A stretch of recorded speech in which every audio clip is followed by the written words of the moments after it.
Okay student, तो बात करेंगे आज हम चैप्टर 7 जो है आपका vitamins, biochemistry and clinical pathology, D pharma second year. तो बात करते हैं डेफिनेशन जो है इसकी, यानी विटामिन्स होता क्या है। विटामिन क्या है? एक तरीके का आपका माइक्रो न्यूट्रिएंट है। माइक्रो माने क्या? छोटा, और न्यूट्रिएंट। मैक्रो न्यूट्रिएंट में क्या आता है? जैसे आपको पता है कार्बोहाइड्रेट, फैट और प्रोटीन, ये सब आपके आते हैं मैक्रो न्यूट्रिएंट्स में, ठीक है। और जो प्रोटीन है आपकी माइक्रो न्यूट्रिएंट है। बहुत ही कम आपका जो अमाउंट है उसकी ज़रूरत पड़ती है आपकी विटामिन की, और इससे आपको न्यूट्रिशन मिलता है, आपकी सेल्स को न्यूट्रिशन मिलता है, ठीक है। तो बात करते हैं हम डेफिनेशन की। Vitamins are those organic substance. Vitamin क्या है? इस तरह के ऑर्गेनिक सब्सटेंस है that maintain the normal structure and function of cell, जो क्या करते हैं आपकी नॉर्मल सेल के स्ट्रक्चर को और फंक्शन को क्या करते हैं? रेगुलेट करते हैं। आपकी सेल को नॉर्मल रखने में और उसके स्ट्रक्चर को नॉर्मल रखने में, उसके फंक्शन को कराने में हेल्प करते हैं। Vitamin are not synthesize in human body. Vitamin क्या है? आपकी ह्यूमन जो बॉडी है उसमें सिंथेसाइज नहीं होती, यानी नहीं बनती है उसके अंदर अपने आप। आपको हमेशा इसको ऊपर से ही लेना पड़ेगा। That is why they are taken in food from external source, यानी कि आपको जो डिफरेंट काइंड ऑफ फूड हैं उनमें ये विटामिन पाई जाती हैं, तो उन्हीं फूड को आपको लेना पड़ेगा, जैसे कि प्लांट्स हो गए और एनिमल्स हो गए, ठीक है। क्लासिफिकेशन है जो इसका, क्लासिफिकेशन में क्या है? दो तरह की आपकी विटामिन्स होती हैं। एक होती है आपकी फैट सॉल्युबल विटामिन और एक होती है आपकी वाटर सॉल्युबल विटामिन, ठीक है। फैट सॉल्युबल विटामिन का क्या मतलब है यहाँ पे? कि ऐसी विटामिन्स जो आपकी फैट में घुलनशील होंगी, फैट में घुल सकती हैं, वो होती हैं आपकी fat soluble vitamin. Water soluble vitamin यानी कि ऐसी विटामिन्स जो आपकी वाटर में घुल जाएंगी, आपकी बॉडी में पहुंच जाएंगी, ठीक है। तो फैट सॉल्युबल विटामिन होती हैं आपकी ए, D, E K. Vitamin A, vitamin D, vitamin E और vitamin K. They are hydrophobic in nature. अब सीधी सी बात है, फैट में अगर सॉल्युबल हो रही हैं तो कैसी हैं? वो हाइड्रोफोबिक नेचर की हैं। हाइड्रोफोबिक नेचर क्या होता है? जो वाटर में सॉल्युबल ना हो, ठीक है, वो हाइड्रोफोबिक होता है, ठीक है। तो ये हाइड्रोफोबिक इन नेचर होती हैं and are stored in liver. अब जैसा कि आपको पता है कि आपका जो लिवर है उसी में आपकी फैट सेल्स स्टोर रहती हैं, ठीक है, और मसल्स में भी फैट सेल्स स्टोर रहती हैं आपकी, ठीक है। तो ये आपका कहाँ स्टोर रहेंगे? विटामिन ए, डी, ई और के आपके लिवर में स्टोर रहेंगे। These are not excreted out from body, और जब ये फैट में सॉल्युबल हो जाती हैं तो ये जल्दी से आपकी बॉडी से नहीं निकलती हैं। सो excessive intake can cause toxic effect. तो इसका जो अगर आप एक्सेसिव इनटेक कर लेते हैं, इसको खा लेते हैं अगर ज़्यादा क्वांटिटी में या जल्दी जल्दी फ्रिक्वेंसी में खा लेते हैं, तो ये टॉक्सिक इफेक्ट करती हैं, ठीक है। इस इफेक्ट को कहते हैं हम हाइपर विटामिनोसिस, ठीक है। यानी कि हाइपर माने ज़्यादा, विटामिनोसिस, ठीक है। ज़्यादा विटामिन लेने से ये हाइपर विटामिनोसिस हो जाता है। और खासकर किसके लिए है आपकी ये? फैट सॉल्युबल विटामिन के लिए, क्योंकि ये आपकी बॉडी से जल्दी बाहर नहीं निकलती हैं, एक्सक्रीट आउट नहीं होती हैं। वहीं बात करेंगे हम वाटर सॉल्युबल विटामिन की, क्योंकि ये पानी में घुलनशील होती हैं, जैसे कि vitamin B complex. B complex क्यों कहते हैं इसको?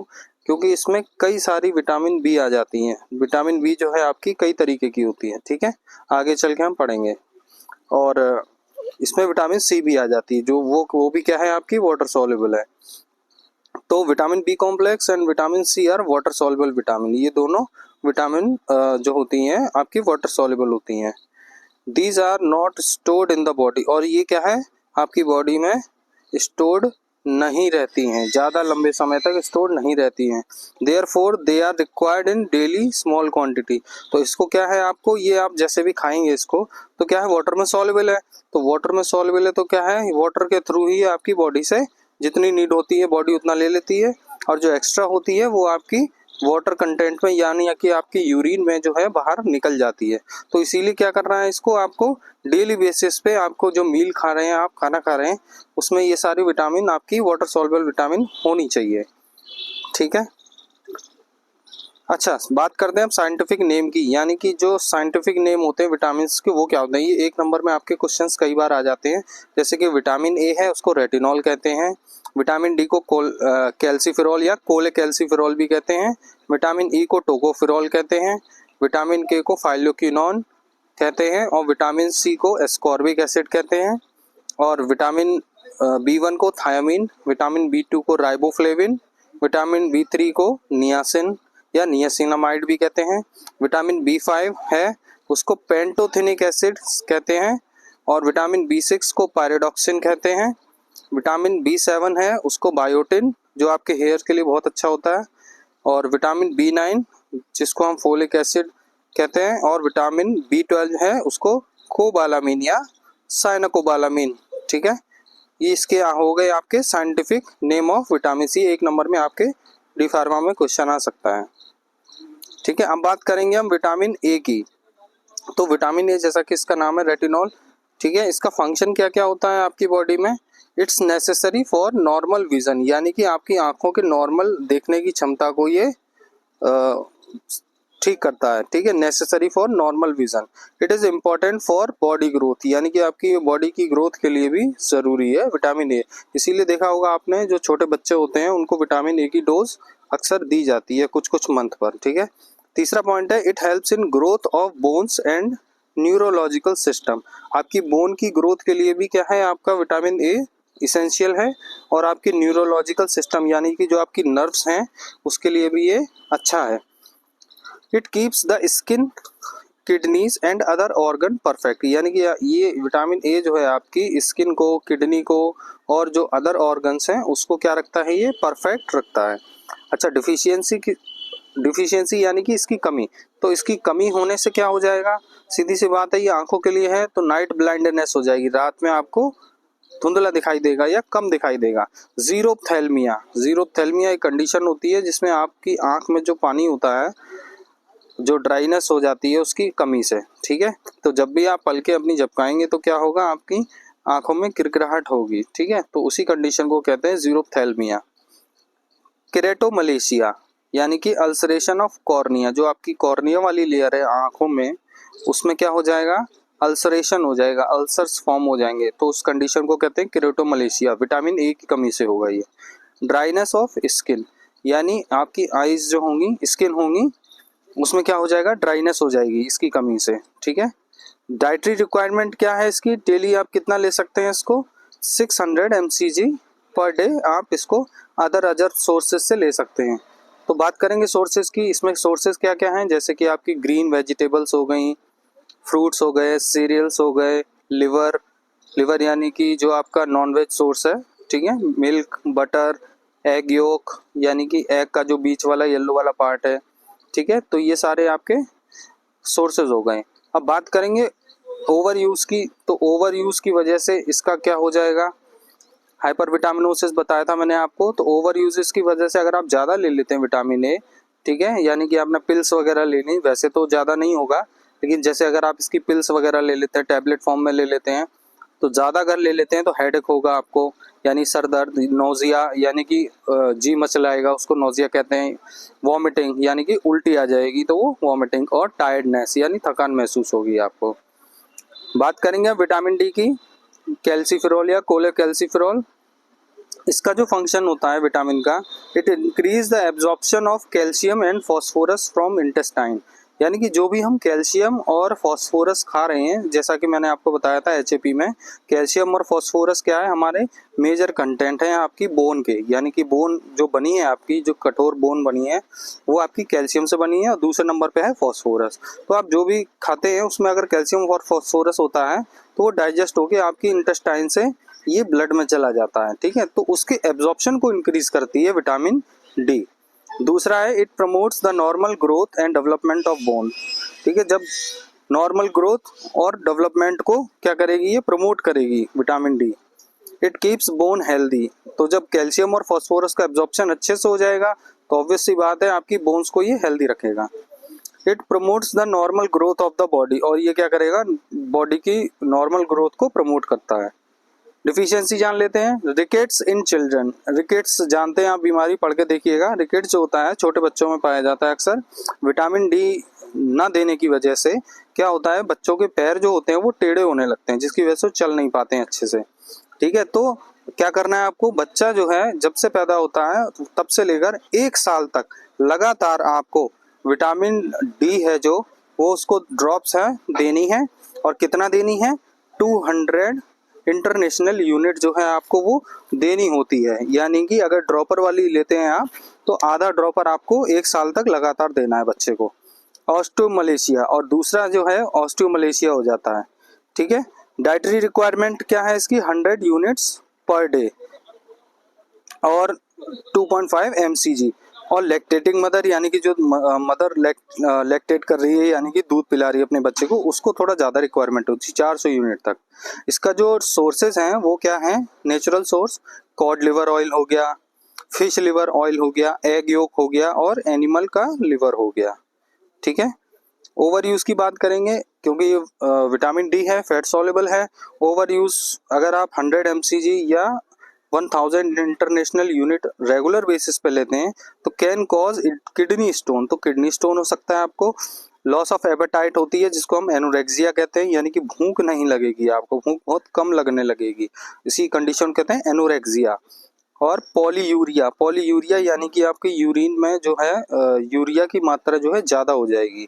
कॉन्स्टिपेशन हो जाएगा आपको, एक्सेसिव थ्रस्ट, बहुत ज़्यादा आपको प्यास लगेगी और वेट लॉस भी आपका होने लग जाएगा। ठीक है, अब बात करते हैं विटामिन ई, टोकोफेरॉल। फंक्शन क्या है इसके विटामिन ई के, it is helpful for healthy reproductive system, यानी आपके हेल्दी रिप्रोडक्टिव सिस्टम, यानी कि ये क्या करता है, स्पर्म जो है उसको हेल्दी बनाता है ये।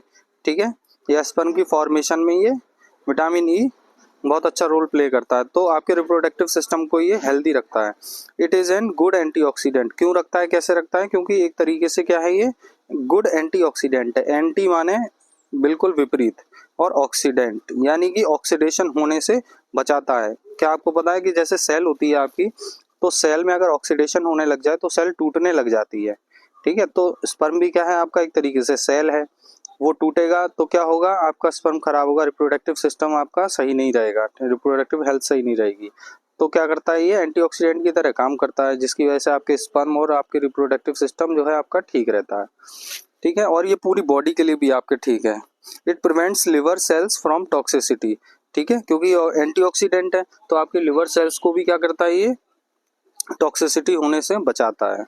It protect nerve fibre from demyelination, यानी कि आपकी जो नर्व फाइबर होती हैं उसमें ऊपर जो एक्सोन पार्ट में जो माइलिन शीट चढ़ी होती है, जो मैंने आपको बताया था, तो उसकी उतरने की प्रक्रिया जो होती है उसको कहते हैं डीमाइलिनेशन। उसको ये क्या करता है, प्रोटेक्ट करता है, उसको होने से रोकता है। इट प्रिवेंट रेंसिडिटी, यानी कि देखा ऑयल देखें आपने, वो जब धुंधले हो जाते हैं, खराब हो जाते हैं, ठीक है, तो उसको रेंसिड बोलते हैं। ठीक है, तो ये उसको भी प्रिवेंट करता है टोकोफेरॉल। इट डिफिशियंसी की वजह से क्या हो सकता है, कैसे पहचान सकते हैं आप विटामिन ई की डिफिशियंसी, आपको टूथ डिकलरेशन, यानी आपके टूथ जो है उसका कलर जो है वाइट की जगह चेंज हो जाएगा, डिकलराइज हो जाएंगे वो। वीकनेस ऑफ आरबीसी, यानी आपकी जो आरबीसी है वो भी वीक हो जाएंगी। थ्रोम्बोसाइटोसिस एंड एडिमा, एडिमा और थ्रोम्बोसाइटोसिस। थ्रोम्बोसाइटोसिस यानी कि आपकी जो प्लेटलेट्स हैं वो टूटने लग जाती हैं, और एडिमा, अब उसी की वजह से क्या होता है, एडिमा होता है पानी का भर जाना, किसी भी लेयर में आपकी बॉडी की पानी आ जाना, ज़्यादा लिक्विड, एक्स्ट्रा सेलुलर लिक्विड जमा हो जाना, उसी को एडिमा कहते हैं। इसी की वजह से सूजन भी आने लगती है कई बार आपकी बॉडी में। स्टेरिलिटी इन मेल, ठीक है, मेल जो है स्टेराइल हो जाएंगे, क्योंकि जब आपके स्पर्म अगर सही नहीं होंगे, विटामिन ई की कमी होगी, तो आप स्टेराइल भी हो सकते हैं, यानी बच्चे पैदा नहीं कर सकते हैं। Death of foetus in uterus in female, ये कुछ ज़्यादा ही खतरनाक है, यानी कि जो बच्चा होगा जिस फीटस फॉर्म में होगा उसकी डेथ भी हो सकती है अगर विटामिन ई की बहुत ज़्यादा कमी है फीमेल में। तो डेली रिक्वायरमेंट क्या है इसकी, 10 mg per day, and for pregnant and lactating women 30 mg per day. लेकिन जो कैप्सूल आते हैं आपके वो बहुत ज़्यादा सीवियर डिफिशियंसी में दिए जाते हैं। जैसे इवियन कैप्सूल आता है 400 mg, वो आपका 400 mg में आता है, तो इतना नहीं लेना है आपको, वो जब ही लेना है जब बिल्कुल ही ज़्यादा डिफिशियंसी है। ठीक है, इसीलिए बोला जाता है कि आपको सभी दवाइयाँ डॉक्टर की परामर्श से ही लेनी है। तो यहाँ कितना दिखा रहे हैं 10 mg पर डे, जो आपका नॉर्मल अगर आप अच्छी अच्छी चीज़ें खाते हैं, जैसे सोर्सेज हैं इसके, जैसे मीट है, लिवर है, फिश है, chicken, vegetable oil, green leafy vegetables, egg yolk, ये सब सोर्सेज हैं इसके। अगर आप इनको प्रॉपर तरीके से खाएंगे तो क्या होगा, आपके ये जो 10 mg पर डे और 35 mg पर डे की जो रिक्वायरमेंट है वो आपकी पूरी हो जाएगी इन्हीं चीज़ों से, नेचुरल सोर्सेज से। अब बात करते हैं विटामिन के। विटामिन के यानी कि फाइलोक्विनोन, फंक्शन क्या है, ब्लड क्लॉटिंग। जैसा कि आप जानते हैं विटामिन के is responsible for blood clotting, आपने पढ़ा है HAP में, पूरा आपको समझाया था मैंने अच्छे से। तो ब्लड क्लॉटिंग फैक्टर्स को क्या करेगा, इंक्रीज करेगा ये, ठीक है, जिसकी वजह से it increase the activity of blood clotting factor. ठीक है, उसकी एक्टिविटी को, जो फैक्टर्स होते हैं उनको बढ़ा देता है। ठीक है, जिसकी वजह से ब्लड क्लॉटिंग आपकी अच्छे से हो जाती है। It helps the liver to produce enzyme, ये क्या करता है, लिवर में जाके एक एंजाइम को प्रोड्यूस कराता है, जिससे कि क्या है, फॉर्मेशन ऑफ प्रोथ्रोम्बिन होती है। थ्रोम्बिन से प्रोथ्रोम्बिन बनता था, ठीक है, तो उसी थ्रोम्बिन को ये प्रोथ्रोम्बिन में कन्वर्ट कर देता है। डिफिशियंसी की वजह से क्या हो जाएगा, सीधी सी बात है, ब्लड क्लॉटिंग में आपकी मदद कर रहा है, तो ये डिले इन ब्लड क्लॉटिंग, इसकी अगर कमी होगी आपके अंदर तो आपको ये क्या होगा, आपकी ब्लड क्लॉटिंग जल्दी नहीं होगी। इम्प्रॉपर फंक्शनिंग ऑफ लिवर, और आपका लिवर जो है प्रॉपर से फंक्शन नहीं कर पाएगा विटामिन के की वजह से। डेली रिक्वायरमेंट जो है आपकी 140 से 200 mg पर डे है। सोर्सेज हैं आपके, कैसे पूरा कर सकते हैं आप, ग्रीन लीफी वेजिटेबल्स खाइए, जैसे कि स्पिनच, पालक हो गया, कैबेज हो गई, गोभी, बंद गोभी, सोयाबीन हो गए, वीट जर्म हो गए आपके, ठीक है, वहाँ से इसको आप ले सकते हैं। अब बात करते हैं विटामिन B1 की। विटामिन B1 है आपकी थायामीन, इसके फंक्शन क्या है, it is necessary for maintaining good appetite, यानी अगर आपको भूख कम लग रही है या बिल्कुल नहीं लग रही तो समझ सकते हैं आप, आपको विटामिन B1 की कमी है। तो एपेटाइट क्या होता है, आपकी भूख, ठीक है, तो आपकी अच्छी भूख के लिए आपके अंदर विटामिन B1 होना चाहिए, ठीक है, तो उसको प्रमोट करेगा। It helps in utilising the carbohydrate in body, यानी कि ये क्या करेगा, आपके जो शरीर में जो भी आप कार्बोहाइड्रेट खा रहे हो, ठीक है, उसको यूटिलाइज कैसे करना है, ठीक है, वो यही करेगा, विटामिन B1 ही यूटिलाइज करेगा। अगर इसकी कमी होगी तो आप कितना भी कार्बोहाइड्रेट खाइए आपकी बॉडी में यूटिलाइज नहीं होगा वो अच्छे से। It is needed for brain metabolism, ठीक है, और ये क्या है, आपके ब्रेन के मेटाबॉलिज्म में भी काम आता है। डिफिशियंसी की वजह से क्या होता है, इसमें बेरी बेरी रोग होता है, ठीक है, और एनोरेक्सिया यानी लॉस ऑफ एपेटाइट, यानी कि भूख कम लगेगी। तो बेरी बेरी में क्या होता है, आपका नर्वस सिस्टम प्रॉब्लम हो जाएगी, ठीक है, न्यूरॉन से प्रॉब्लम आ जाएगी, ओडिमा हो जाएगा यानी आपकी स्वेलिंग आ जाएगी, पानी भर जाएगा अंदर, वीकनेस होगी, हेडेक होगा यानी कि सर दर्द, और इंसोम्निया यानी कि नींद नहीं आएगी आपको अच्छे से, और GIT disorder, gastro intestinal disorder हो जाएंगे, यानी कि आपकी जो आंत है और आपकी स्मॉल इंटेस्टाइन, लार्ज इंटेस्टाइन, ये सब GIT में आता है, आपका स्टमक है, ठीक है, तो ये प्रॉपर से काम नहीं करेंगे। अब बात करते हैं डेली रिक्वायरमेंट कितनी है इसकी, 1.5 mg पर डे। कहाँ से पूरी कर सकते हैं आप, सोर्सेज क्या है, नेचुरल राइस ब्रान है आपका, व्हीट ब्रान है, होल ग्रेन है आपके, नट्स, पल्सेस है ना, बीन, ये बीम लिखा है, बीन होना चाहिए यहाँ पे, और ईस्ट है आपका, लिवर है, egg, fish, meat and milk, लगभग कॉमन से ही है सारे जो आप देख सकते हैं। बात करेंगे विटामिन B2 यानी राइबोफ्लेविन की, फंक्शन क्या है इसका, राइबोफ्लेविन का विटामिन B2 ये करता है, it helps in regulation of some carbohydrate metabolising hormone, यानी कि कार्बोहाइड्रेट को मेटाबोलाइज करना, यानी कि उसको तोड़ना या उससे नए प्रोडक्ट बनाना, आपकी बॉडी में जो मेटाबॉलिज्म होता है, ठीक है, तो उसको ये रेगुलेट करेगा, उसके हार्मोन्स को, जिन हार्मोन्स की वजह से आपके कार्बोहाइड्रेट का मेटाबॉलिज्म होता है। दूसरा है in presence of light it stimulate optic nerve, अगर लाइट की प्रेजेंस में अगर आपकी विटामिन B2 आपकी बॉडी में ठीक है तो क्या करेगा, आपकी जो ऑप्टिक नर्व होती है, जो आँख के पीछे आपकी नर्व होती है, उसको ये क्या करेगा, स्टिमुलेट कर देता है, ठीक है। डिफिशियंसी की वजह से क्या होगा, इसकी इंजरी ऑफ लिप्स, आपके लिप्स जो हैं यहाँ पे क्रैकिंग आ जाएगी, ठीक है, माउथ के एंगल पर भी, और आपके होठ फटे फटे रहने लगेंगे, crack at the mouth angle, आपके जो माउथ का जो साइड है यहाँ पे है, यहाँ पर क्रैक्स आने लग जाते हैं, ठीक है। एक्जिमा ऑन फेस, ठीक है। एक्जिमा क्या है आपका, रेड एंड ड्राई स्किन हो जाती है, बहुत इचिंग होती है, तो उसको एक्जिमा कंडीशन कहते हैं, स्किन कंडीशन है ये, ठीक है। उसकी वजह से स्किन में आपके एक्जिमा हो जाएगा। हेयर लॉस होने लगेगा आपको, ठीक है। रेड आई रिप्रोडक्टिव प्रॉब्लम, ठीक है, और आपकी जो आई है वो रेड हो जाएंगी और रिप्रोडक्टिव प्रॉब्लम्स भी आपको आने लगेंगी। और कैटरेक्ट, ठीक है, यानी कि रतौंधी, ये भी होने लग जाएगा आपको। उसके बाद बात करते हैं डेली रिक्वायरमेंट है इसकी 0.5 mg पर डे। सोर्सेज कहाँ से पूरा कर सकते हैं इसको, मिल्क है, लिवर है, एग है, योक है, स्प्राउट, सीरियल्स, यहाँ से आप इसको अपनी डाइट में शामिल करके पूरा कर सकते हैं। विटामिन B3 नियासिनामाइड या नियासिन, क्या फंक्शन है इसका, मेटाबॉलिक फंक्शन है, यानी कि मेटाबॉलिज्म आपका ये मेटाबॉलिज्म में सहायता करता है। जो भी डाइजेशन होता है आपके, डाइजेशन होने के बाद लिवर में जो भी मेटाबॉलिज्म होता है आपके, ठीक है, उसको ये परफॉर्म करवाता है। It converts carbohydrate into glucose, कैसे कराता है, जो आपका कार्बोहाइड्रेट है, ठीक है, उसको तोड़ तोड़ कर ये ग्लूकोज में कन्वर्ट करवाता है। विटामिन B3 जो है इसमें भी मदद करता है। It keeps nervous system working properly, और आपका नर्वस सिस्टम विटामिन B3 की वजह से अच्छे से प्रॉपर से वर्क करता है। डिफिशियंसी डिजीज क्या है, किस इसकी कमी से क्या हो जाएगा, डर्मेटाइटिस, यानी स्किन कंडीशन है, डर्मिस माने आपकी लेयर जो है, डर्मिस लेयर स्किन की, उसमें इन्फ्लामेशन होने लगेगा, ठीक है, इची इन्फ्लामेशन ऑफ स्किन, उसी को हम कहते हैं डर्मेटाइटिस। डायरिया हो जाएगा, यानी कि आपको उल्टी और दस्त, तो दोनों चीज़ें हो जाएंगी, वॉमिटिंग और लूज मोशन, उस कंडीशन को हम डायरिया कहते हैं। डिमेंशिया, डिमेंशिया यानी भूलने की आदत, जो जल्दी जल्दी आप क्या करने लग जाएंगे, भूलने लग जाएंगे, तो ये भी एक तरीके न्यूरोलॉजिकल डिसऑर्डर होता है, ठीक है। डेली रिक्वायरमेंट जो है उसकी 6 mg पर डे है। सोर्स क्या है, कहाँ से पूरा कर सकते हैं इसको, लिवर है, फिश है, बीन है एंड पीनट है, ठीक है, यहाँ से आप इसको पूरा कर सकते हैं। बात करेंगे विटामिन B5 की, पेंटोथेनिक एसिड, इसके जो फंक्शन है क्या है, it is essential for growth of infants and children, छोटे बच्चों की ग्रोथ के लिए और इन्फेंट के लिए क्या है, ये इसेंशियल है आपका विटामिन B5।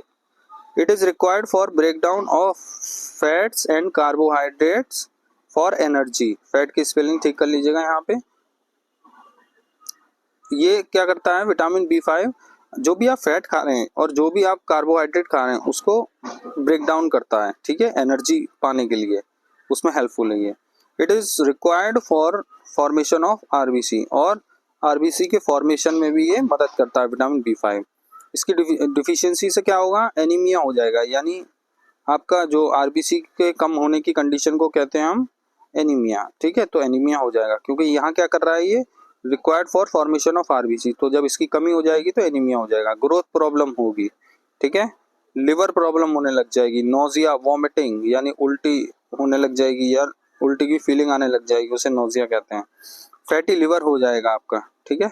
और डाइटरी रिक्वायरमेंट क्या है इसकी, 6 mg पर डे है। सोर्सेज कहाँ से पूरा कर सकते हैं, हनी है वहाँ से, सीरियल्स हैं आपके, नट्स हैं, eggs, liver, fish, meat and bran, यहाँ से आप इसको पूरा कर सकते हैं।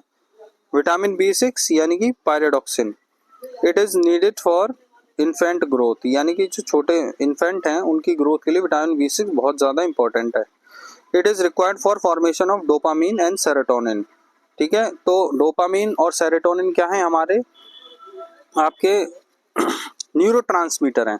न्यूरोट्रांसमीटर यानी कि एक संदेश को दूसरी न्यूरॉन्स में ले जाने के लिए ये टर्मिनल्स पे रहते हैं आपके, तो वहाँ से सिक्रीट होते हैं, ठीक है। तो डोपामीन और सेरोटोनिन के फॉर्मेशन के लिए भी आपकी विटामिन B6 बहुत ज़रूरी है। Formation of RBC and WBC, इसकी वजह से भी क्या होता है, किस में हेल्प करता है ये, RBC और WBC की फॉर्मेशन में हेल्प करता है।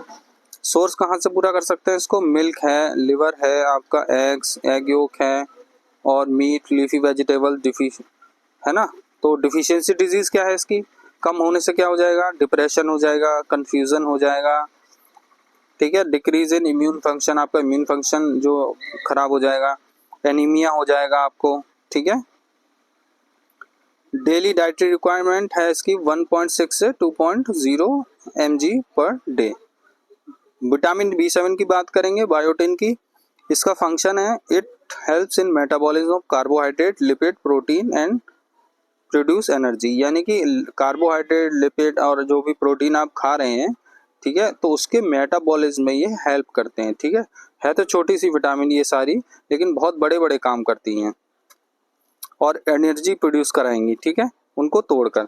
डिफिशियंसी से क्या हो जाएगा इनका, एलोपेशिया यानी हेयर लॉस, यानी एलोपेशिया एक कंडीशन होती है जिसमें आपके हेयर लॉस होने लगते हैं, तो वो बायोटिन विटामिन B7, ठीक है, तो जिनके हेयर लॉस होते हैं वो बायोटिन बहुत लेते हैं, लेना पड़ता है उन्हें, एलोपेशिया हेयर लॉस। दूसरा है हेयर ग्रेइंग, यानी कि जो बाल हेयर होंगे आपके वो वाइट कलर के होने लगेंगे, उसी को हम हेयर ग्रेइंग कहते हैं, यानी वाइट कलर वो हमें दिखता है लेकिन वो होता है एक्चुअल में ग्रे कलर का, ठीक है, तो ये सब प्रॉब्लम होने लगेंगी। डेली डाइटरी रिक्वायरमेंट क्या है इसकी, 100 to 300 mcg पर डे। कहाँ से पूरा कर सकते हो, honey, milk, liver, egg yolk, meat, fish, ठीक है। तो आपने देखा होगा कि मैक्सिमम जो विटामिन है आपकी मिल्क से मिल जाती हैं, लिवर से मिल जाती हैं, एग से, एग योक या एग से मिल जाती हैं, और मीट और फिश से मिल जाती हैं, तो ये लगभग कॉमन ही है सब में। विटामिन B9 की बात करेंगे, फोलिक एसिड की। फोलिक एसिड के फंक्शन क्या हैं, it helps in protein metabolism, यानी प्रोटीन जो भी आप खाएंगे उसको मेटाबोलाइज करने में ये हेल्प करेगी। कंट्रोल होमोसिस्टीन लेवल, ठीक है, और आपकी बॉडी में होमोसिस्टीन के लेवल को मेंटेन करके रखेगी। It break homocysteine amino acid, ठीक है, होमोसिस्टीन क्या है, एक तरीके का अमाइनो एसिड होता है, उसके लेवल को ये कंट्रोल रखती है। कैसे कंट्रोल रखती है, कि ब्रेक करती है अमाइनो एसिड को, ठीक है, होमोसिस्टीन भी क्या है, एक तरीके का अमाइनो एसिड है। डिफिशियंसी की वजह से क्या हो जाएगा, इफेक्ट डीएनए सिंथेसिस, यानी डीएनए को ये इफेक्ट कर सकती है आपके, अगर आप विटामिन B9 नहीं ले रहे हैं या फोलिक एसिड नहीं खा रहे हैं। तो इसीलिए क्या देखा गया है कि अगर आपको प्रेगनेंसी कंसीव करनी है, मेल या फीमेल दोनों में से कोई हो, ठीक है, मेल को स्पर्म के लिए और फीमेल को ओवम के लिए, जो कि 2 महीने पहले क्या करना होता है, फोलिक एसिड की टैबलेट्स खानी होती हैं, जिसकी वजह से क्या होता है, उनका डीएनए जो है वो अच्छा हो जाता है, बढ़िया स्ट्रॉन्ग डीएनए बन जाता है, ठीक है। मेगैलोब्लास्टिक एनीमिया, ठीक है, मेगैलोब्लास्टिक एनीमिया यानी एनीमिया हो जाएगा, ठीक है, तब भी आप फोलिक एसिड खा सकते हैं, ठीक है। तो मेगैलोब्लास्टिक एनीमिया कई टाइप की एनीमिया होती है, उसमें से एक है मेगैलोब्लास्टिक एनीमिया। इसमें क्या होता है कि आपका जो रेड आरबीसी होता है वो आपका क्या है, एबनॉर्मल लार्ज साइज हो जाएगा, बड़ा साइज हो जाएगा, ठीक है। डेली रिक्वायरमेंट क्या है, 300 से 400 mcg पर डे, ठीक है। और जो टैबलेट आती है आपकी फोलवेट, वो आती है आपकी 5 mg की आती है, ठीक है। चलिए, सोर्सेज हैं आपके लीफी ग्रीन वेजिटेबल्स हो गई, लीफी वेजिटेबल्स, या लिवर हो गया आपका, और एग, यहाँ से आपको ये मिल जाता है। बात करेंगे विटामिन B12 की, कोबालामीन या साइनोकोबालामीन या मिथाइल कोबालामीन, कई नामों से आती है ये। फंक्शन क्या है इसके, फॉर्मेशन ऑफ जेनेटिक मटेरियल, ये रिक्वायरमेंट होती है इसकी आपके जेनेटिक मटेरियल के फॉर्मेशन के लिए, यानी कि आपके डीएनए वगैरह के लिए। Formation for formation and maturation of RBC, यानी आपके आरबीसी अगर मेच्योर नहीं हो रही है तो उसको मेच्योर कराने में ये मदद करेगी। It is needed for maintenance of nervous system, और आपके नर्वस सिस्टम के मेंटेनेंस के लिए भी ये ज़रूरी है। सीधी सी बात है, तो डिफिशियंसी हो जाएगी इसकी, न्यूरोलॉजिकल डिसऑर्डर हो जाएंगे, क्योंकि आपके नर्वस सिस्टम के लिए बहुत ज़रूरी है ये। इनफर्टिलिटी हो जाएगी, ठीक है, यानी आप बच्चे नहीं पैदा कर सकते, ठीक है, या स्टेरिलिटी। और डीमाइलिनेशन है, इसकी वजह से हो सकता है अगर विटामिन B12 की कमी है तो, यानी कि आपका जो न्यूरॉन है उसमें जो 2 पार्ट हैं, ऊपर वाला साइटोन, नीचे वाला एक्सॉन, तो एक्सॉन में माइलिन शीट होती थी, वो माइलिन शीट क्या होगी, हट जाएगी, ठीक है, तो उसी को प्रोसेस को हम डीमाइलेशन कहते हैं। मेगालोब्लास्टिक एनीमिया हो जाएगी, ठीक है।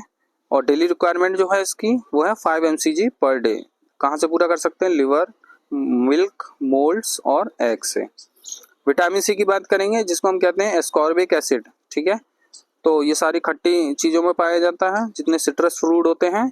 और फंक्शन क्या है इसका, नेसेसरी फॉर आयरन एब्जॉर्प्शन, ठीक है। अगर आप आयरन खा रहे हैं, आयरन की टेबलेट खा रहे हैं और विटामिन C की कमी है आपके अंदर, तो आप कितना भी आयरन खा लीजिए आपको आयरन नहीं लगेगा आपकी बॉडी में। तो इसलिए क्या करना है, जब भी आपको आयरन की टेबलेट खानी है तो उसके साथ सिट्रस फ्रूट लेना है या विटामिन C की भी टेबलेट लेनी पड़ेगी, ठीक है, तभी आपके आयरन का एब्जॉर्प्शन हो पाएगा। It provides immunity against the virus and cold, ठीक है, जैसा कि आपने कोरोना में देखा था कि जो वायरल डिजीज चल रही थी या कोल्ड में क्या करता है, विटामिन C को लेना पड़ता है, क्योंकि ये क्या है, आपकी इम्यूनिटी को अच्छा करता है। तो it provides immunity against virus and cold. It keeps gums and capillaries healthy, ये आपके मसूड़ों को, गम्स को और उसकी जो कैपिलरीज हैं, आपकी पूरी बॉडी की कैपिलरीज, उसको हेल्दी रखता है vitamin C. It helps in wound healing, यानी कि आपके जो घाव हो जाते हैं उनको भी क्या रखता है, ये ठीक करता है, ठीक है, उसमें हेल्प करता है। अब सीधी सी बात है, क्या हो जाएगा इसमें, पहला है स्कर्वी डिजीज, ठीक है, जो स्किन डिजीज है आपकी, ये सॉरी स्कर्वी डिजीज है, ठीक है, इसमें ब्लीडिंग होने लग जाती है। दूसरा है आपका bleeding from gums and decaying teeth, यानी कि आपके जो गम्स हैं उसमें ब्लीडिंग होने लगेगी और टीथ आपके डिके होने लगेंगे, तो डिके होने लगेंगे और धीरे धीरे लूज भी होने लगेंगे आपके टीथ, क्योंकि आपके गम्स में ब्लीडिंग हो रही है, गम्स ही पकड़ के रखते हैं आपके टीथ को। Haemorrhage due to weakness of capillary, अब जब आपकी कैपिलरीज वीक हो जाएंगी तो हीमोरेज होगा, वहाँ से ब्लड जो है रिसने की संभावना पूरी हो जाती है। डिले इन वाउंड हीलिंग, यानी कि आपका जो घाव नहीं भर रहा है अगर, तो समझ सकते हैं आप क्या है, जल्दी नहीं भर रहा है तो विटामिन सी की कमी है। डेली रिक्वायरमेंट क्या है इसकी, 330 mg पर डे, और बच्चों के लिए 70 mg पर डे, ठीक है, 30 mg पर डे आपकी बच्चों के लिए है और 70 mg पर डे है आपकी एडल्ट के लिए। और जो लिम्सी टैबलेट आती है वो होती है आपकी 500 mg टैबलेट, ठीक है, तो उसको जब बहुत ज़्यादा आपको ज़रूरत है तभी लेनी है 500 mg, वरना आप नॉर्मल जैसे सिट्रस फ्रूट हो गए, ग्रेप्स हो गए, एप्पल, पपाया और गुआवा वेजिटेबल्स हो गए, इन सब से आप इसको इसे ही पूरा कर सकते हैं। तो नेक्स्ट जो वीडियो का पार्ट आएगा उसमें हम पढ़ेंगे कोएंजाइम क्या होते हैं, सारे कोएंजाइम फॉर्म पढ़ेंगे और केमिकल नेचर ऑफ विटामिन पढ़ेंगे, ठीक है, थैंक यू।